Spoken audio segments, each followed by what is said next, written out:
conversation we want. Gloria is my first cousin, and I want her to know we've been cousins all our lives. And I'm going to read the preface to the book.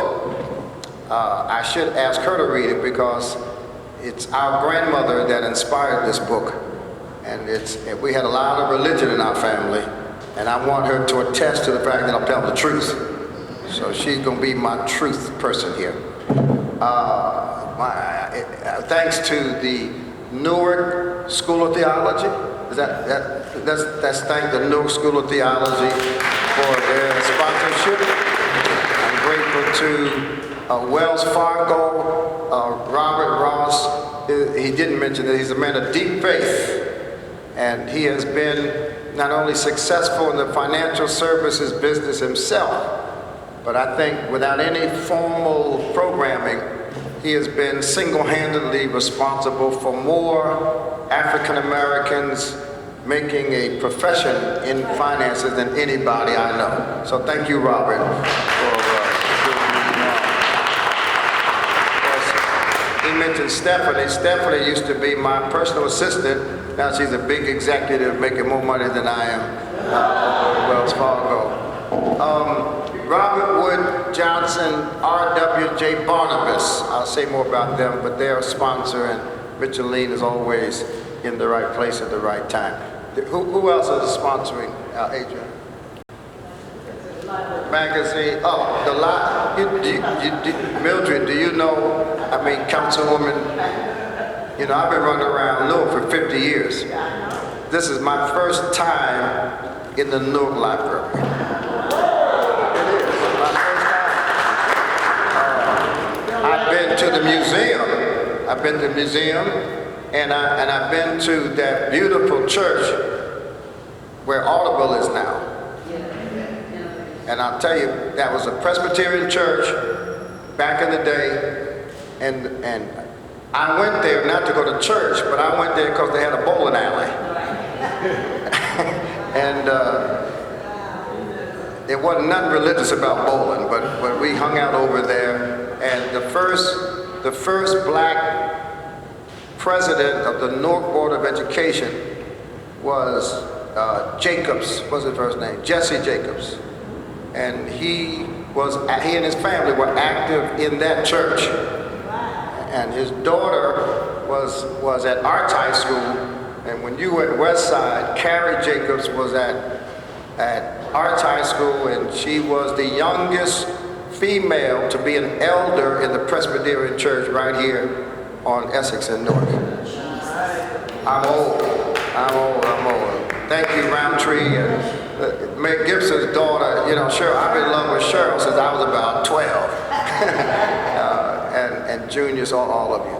Listen, I'll say this because of where I am and who you are.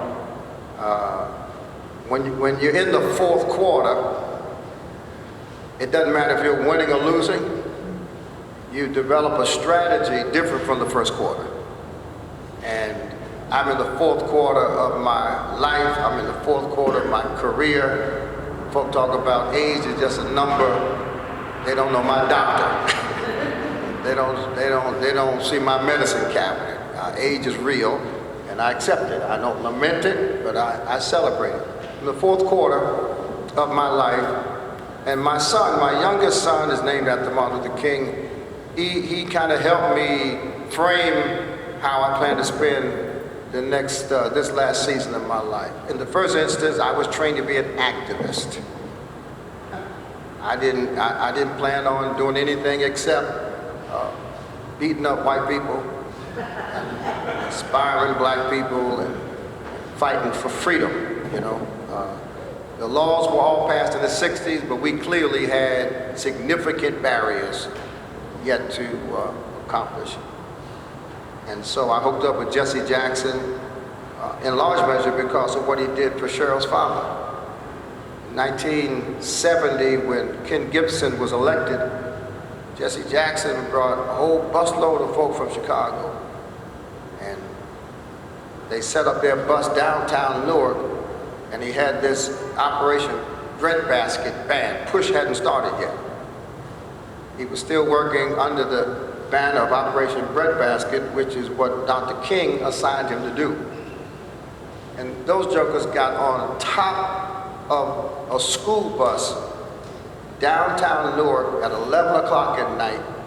And when it was announced that Ken Gibson had won the runoff, Jesse Jackson had his band, Robert, playing on the top of a school bus. And I said, any man crazy enough to have a band on top of a school bus, I got to get to know him. And of course, Roz, the mayor's father was my mentor, Imam Baraka. We had a little place on High Street, 502 High Street. And we would cram in there. 502 High Street was about as big as this stage. We had meetings every Sunday night.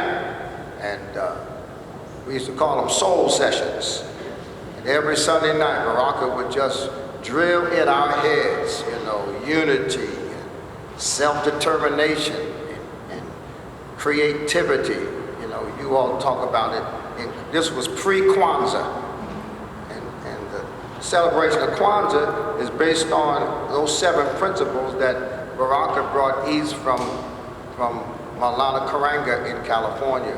And we would cram in there, and we were saturated with the idea that we should unify. Unity without uniformity. We wouldn't all sing the same, we wouldn't all dress the same, but we all had the same mission, and faith, and Ujamaa, cooperative economics. This was what we call black nationalism. We were organizing around the theme that Baraka taught us. The land will change hands. That was the theme in 1970. And at that time, we were young activists in the North, and we basically had 3 choices in the North. If you grew up in the North, you had 3 choices. You're either a black Muslim, or you're a Black Panther, or you're a black nationalist. Back in those days, we knew who Dr. King was. Dr. King come to Montclair in 1966 to speak for some of the preachers that we thought were conservative, reactionary preachers. So Dr. King was all right. We didn't get with King till after he died, quite frankly. But we were either Black Panthers or black nationalists or black Muslims. And since my father was a preacher, I couldn't be a Muslim. Even though I ate a whole lot of bean pies, I couldn't be a Muslim. And because the Panthers carried guns, I couldn't be a Panther. So the only thing left was to be a black nationalist. But the point then was that you had to be something. You had to be relevant. You had to pick a strategy. And whatever strategy you picked, it wasn't to get a good job. It was to continue the continuum of struggle for freedom. And when I left Essex to go to college, that was my focus, and it stayed my focus. It remains my focus today. But in this 4th quarter, my youngest son, Martin, has kind of challenged me because, as Adrian said, by 2005, I was so frustrated over this whole financial situation. I was frustrated because by 2005, it was clear to me that we were spending money but not saving money. By 2005, I'd been at church for 15 years. It was clear to me that my church was growing significantly strong institutionally. You get 5,000 or 6,000 members, with half a brain, you could do something with that, right? But what I found was that my church and our corporation, we bought real estate. We bought an abandoned newspaper warehouse and turned it into a health clinic, 80,000 square feet. We took over a drug-infested, failed condominium project and turned it into home ownership for people who were paying $1,800 a month rent on Section 8. And they ended up coming back paying $800 a month, mortgage, principal, interest, and insurance. So the church was doing well. But the members of the church were still living paycheck to paycheck. members of the church were drowning in this high-interest consumer debt. So I decided in 2005 that despite all of my background, I started here in 1968 on Chestnut Street in Montclair, registering people to vote so we could elect the first black woman to the state legislature, and we did. Winona Lippman came, she lived right up the street from my high school. Then we started organizing. We had a landlord in Montclair, all my friends in Newark and East Orange and Orange always thought Montclair was bougie, and it was, except on Far Street, Maple Avenue, and Bay Street. It was bougie, but we had our slices of the hood, We had a guy on Far Street, right down by the car wash. We had a guy that had an apartment building with 6 apartments, and in the wintertime, Mildred, he took out all the heaters, all the furnaces. 6 black families in November not only did not have heat, they didn't have furnaces. And what made it so criminal was that the man owned a heating company. And he was so mean, he wouldn't do what he knew how to do. And so we organized our first rent strike. And we put his picture on the posters and passed him out all over town and organized a boycott of his heating business. That's how I grew up. We had the same thing on Central Avenue. When I worked at the Urban League, who fired me later on, but that's a different story. When I worked at the Urban League, there was a building right across the street on Central Avenue from the Urban League where the landlord did the exact same thing in the wintertime. Just took the furnaces, people living across the street from a so-called civil rights organization, and the man has the nerve to just take the heaters out. So I've been fighting all my life, but by 2005, I decided that I needed to really drop anchor on a central issue that would permeate all levels of African Americans. When Micheline and I talk, I want to talk about my understanding of the use of the word black community, because I'm not altogether sure we have a consensus on what that means. And so from 2005 to this year, every place I went outside of my own pulpit on Sunday morning, I was talking about money, saving money, avoiding those predatory loans where the minimum interest rate is 390%, that are legal, avoiding check cashing facilities that are only in our neighborhoods, hook up with a bank account. So I talked about that, wrote a book. We've trained 4,000 churches in this country to teach their people how to handle money. The Delta Sigma Theta sorority has embraced our program as a national program. They've paid off probably in the last year $7 million in debt using our platform, just the Deltas. And so my son said to me not long ago, he said, "Dad, you've been teaching us how to be men. You've been teaching us how to be post-civil rights activists. You've been teaching us how to be comprehensive and solutions-based, and you need to start talking about more than money." He didn't say it this way, but what he meant was, you're in the 4th quarter, and if you're going to say something, you better say it now. And we started expanding our message, and I figured I need to start by talking much more personally, because once you've been Secretary of State, and when you get a big church, and you have some recognition, and books come out, people have a tendency to think you were born like that.